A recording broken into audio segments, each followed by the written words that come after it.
So, we've been hearing a lot about Donald Trump being indicted over some sort of conspiracy to hide alleged payments to a former adult star to hush up an affair the pair may or may not have had. But what of the man who is behind the charges, Manhattan District Attorney Alvin Bragg? Well, you know, there's an old saying, may you be blessed by your enemies. What am I talking about? Let's find out as we go busting the narrative.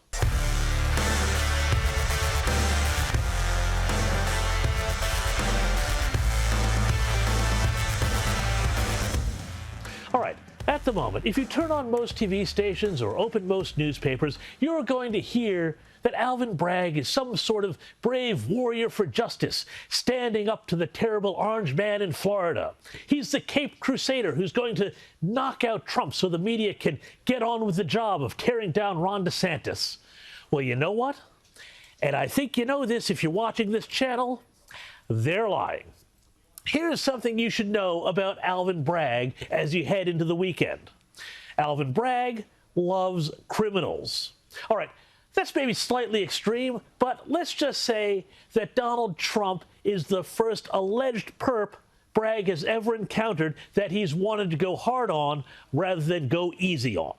Here's what local New York news was saying when Bragg was sworn in as Manhattan District Attorney last year. In here at 5 with those big changes announced by Manhattan's new district attorney. Alvin Bragg says it is time to make that move to keep his campaign promise of criminal justice reform. He says he'll stop seeking prison sentences for some criminal charges and will downgrade some felony charges in cases including armed robberies and drug dealing. Bragg's own so-called Day One memorandum said prosecutors should treat armed robbery in commercial settings as misdemeanor petty larceny if there is no genuine risk of physical harm, and disallowed bail conditions for pretrial cases except for, quote, very serious cases.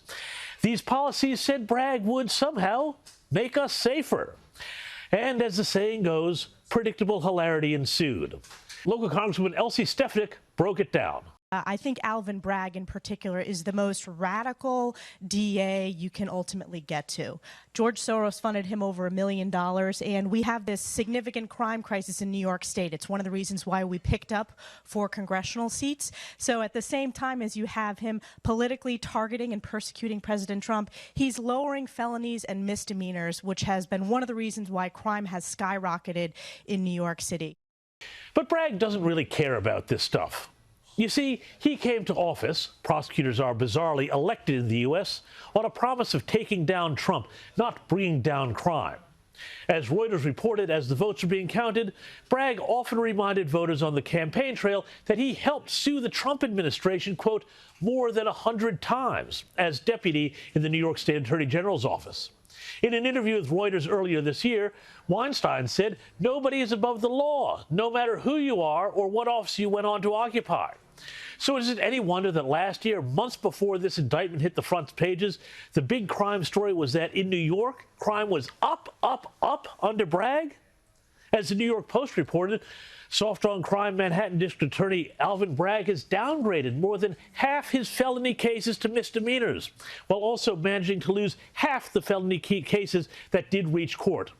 Since taking office on January 1, Bragg has downgraded 52% of felony cases compared to 39% in all of 2019. And between 2013 and 2020, under former District Attorney Cyrus Vance Jr., the percentage of cases the office downgraded had never exceeded 40%, according to data made public by the District Attorney's office. Now, when serious felony charges are brought, Bragg's office wins a conviction just 51% of the time, down 68% from 2019, the last year before the pandemic disrupted the court system.